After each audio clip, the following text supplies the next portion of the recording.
Well, today we're going to talk about self-worth. Answering the question, am I enough? This has come up with more and more people as I teach how to create. I teach the creative process. How do we use our mind to create? And what I realize is as I'm teaching people how to create, and I ask the question, why aren't they creating?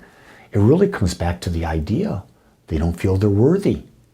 They don't feel they're worthy of having anything more than they currently have. So for me, it was just natural. Let's go explore this idea. What is self-worth? And here's what I've come up with. Self-worth is about how you look at yourself. That's right. How do you look at yourself physically, mentally, emotionally? How do you look at yourself from a career perspective? How do you look at yourself from a partnership perspective? How do you look at yourself from the standpoint of being abundant? How do you look at yourself as being in the world? So before we go more into what self-worth is, let's really get clear on what self-worth is not. Self-worth is not how you compare to society's expectations. So much of what you see out there on social media, on television, all over the places, society has created an image of humans and how humans should be. Whether you're in this part of the world, that part of the world, whether you're in this part of society, this socioeconomic class. But how you compare to social expectations, society's expectations, has nothing to do with self-worth. Self-worth also has nothing to do with your achievements. Your achievements are simply the outpicturing of what you're expending your energy on. But it's not what defines your worth. Self-worth is not what your job is or how much you make. Those are things that you do and the money that comes from it. Think about it. If you lock in and say, my job is who I am and my self-worth comes from that. I did that. I was a VP, a vice president of marketing, and then I left. Whoa, I found out that my identity had a lot to do with what I thought of myself. And then I had to really realize that's not who I was. It took me some time to adjust to that. Your self-worth is not your family. It's not your mom and dad. It's not your childhood. It's nothing like that.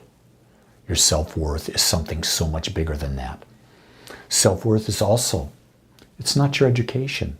It's not whether you have a high school degree, a college degree, if you have a master's degree, a PhD. It's not whether you have this certificate or that certificate. Those are just things that you do, things that you've learned, but it's not who you are.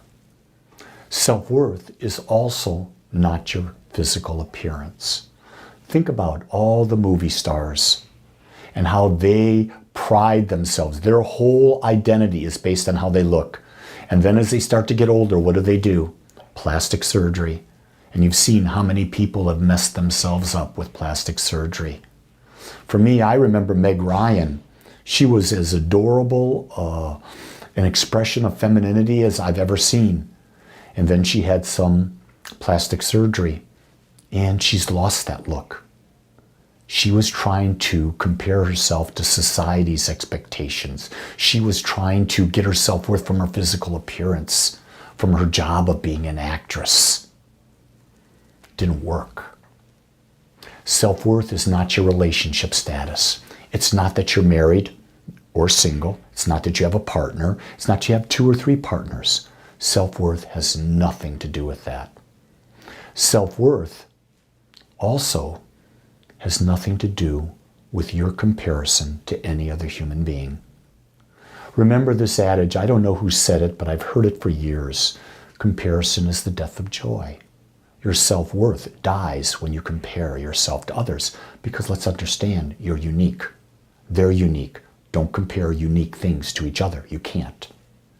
Self-worth is also not the quantity of your friends. I used to believe that. I used to have a circle of friends that was absolutely huge. But then I realized that they were pretty shallow, those relationships. For me, self-worth is not about the quantity of friends I have, but more the quality. Here's the best I've come up with. Self-worth comes when you know who you are and you live authentically. So then, who are you? First off, your mind, body, and soul. And we've been talking about that recently. You are a soul, a level of awareness that has a body and has a mind. So you're not the body and you're not the mind. You're the soul that has that.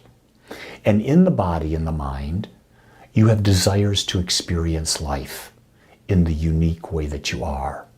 And when you're focused on experiencing life based on who you are, what you value most, and you live in alignment with it, you're living authentically. So when you go to sleep at night, you truly know who you are. I know that I am Lee Wallach. I know that I am an individualized expression of the infinite. I know that I have a soul that's part of the oneness of all that exists. I also know that I have a mind and a body and that I value certain things and I'm living in alignment with those values. I'm being authentically me. In order to be authentically me, it means I'm not judging me, which means what? I'm loving who I am. You can see, understanding that, we get to understand that self-worth is an inside job. And the only opinion that matters is our own. Being it's an inside job, no one else can know what's going on inside. Only you know. Therefore, it's always an inside job. But we have been trained, domesticated by society to look on the outside for our self-worth. But that's not where it really exists. Let me go to this topic. It's not possible to have self-worth if you're not taking care of yourself physically, mentally, emotionally, and spiritually. If you are abusing your body by the way you eat, the way you drink, the way you, lack of sleep, lack of water, whatever it is, you don't love yourself. You don't have self-worth. Why? Because if you valued your body, you'd take care of it. If you valued your mind, wouldn't you be expanding it? What have you done lately to expand your mind? Emotions. Are you the master of your emotions, or are your emotions the master of you? And then spiritually, are you worthy of connecting into oneness? Do you have a meditation practice? Do you have a prayer practice, a gratitude practice? Whatever that spiritual practice is. Self-worth is taking care of yourself in all aspects of your life. And why wouldn't you do that? You're the most important person in your life. Your body and your mind are the most important aspects of that person while in this human form. Here's a key thing I want you to know is you don't ever have to justify yourself when you're being authentic. Ever. Being authentic is its own reward. And to defend that against anyone is absolutely a waste of time and energy because other people are just trying to get you to conform so they feel better. Your job is not to make other people feel better. Your job is to be authentically you so that you finish this life living your life to the very fullest you can. In light of the idea that you don't have to justify anything, never, never, never criticize yourself. Ever. What I've learned in my experience is that I am the biggest critic of myself. I know that other people that I know are the biggest critics.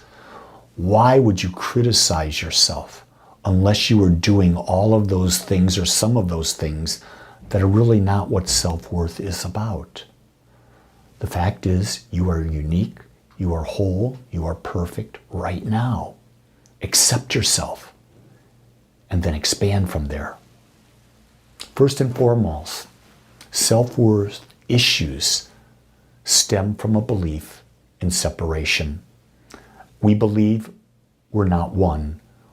We don't believe we come from infinite source. Because if we truly believe that we are one with all that is, that we come from infinite consciousness, we come from the divine, and we're united in that, self-worth is automatic. because we're one with all that is. How much more worthy can you feel? Separation is truly the thing that damages us the most when we're looking at what our self-worth is. And that's why having a deep spiritual practice is so important, because it connects us back into oneness. When we pursue outside things or people, it's because we do not believe we are enough. We believe in separation. We believe in conformity. We don't believe in authentic living in our unique self. And that's really important to understand. Our journey is not about what we have or our status. It's about living an expansive life that is unique to our top values and desires. Everything in life is about expansion. The journey of life is about expanding our awareness, expanding our experience. And when we know our top values and we live them, we fulfill all of our inner desires, and our soul gets to continue to experience more and more and more of what life has. To build self-wealth is to focus on who you are and what you're grateful for. And what you're grateful for is everything. You see, self-worth is an inside job. It is the portrait that you are creating of you in your life experience. I was listening to an interview with Jim Carrey, and they asked if he was retiring from showbiz. And Jim Carrey said this, and it really touched me, and I wanted to share it with you. He says, "I have done enough. I have enough. I am enough." Think about that. Self-worth is always an inside job, and you are the perfect person to build it. I've been talking a lot at Agape about an affirmation from Ernest Holmes, and I thought this would be the perfect time to do it in this talk, and I want to share it with you. This is one of my go-tos when I'm feeling disconnected. And when you say this affirmation, say it with feeling. There is one life. That life is God's life. That life is perfect. That life is my life now. Do it with me. There is one life. That life is God's life. That life is perfect. That life is my life now. It is your life. You are perfect, and you are one with all that is. Live this day like you've never lived it before, and you will be happy. You will be fulfilled. You will know your truth. If this message inspired you and you would like to support Agape, I invite you to go to agapespiritualcenter.com and make a donation. Your donation helps us continue to bring this message to the world. And whatever you give is so appreciated by myself and the Agape community. And if you would love to do it, I'd invite you to become an automated giver, just like PBS. Sign up, give $10 a month, $15 a month, $20 a month, and just have it automatically taken out of your credit card or your checking account. All of that can be found at agapespiritualcenter.com. I want you to know that we at Agape are here for you, to support you as you discover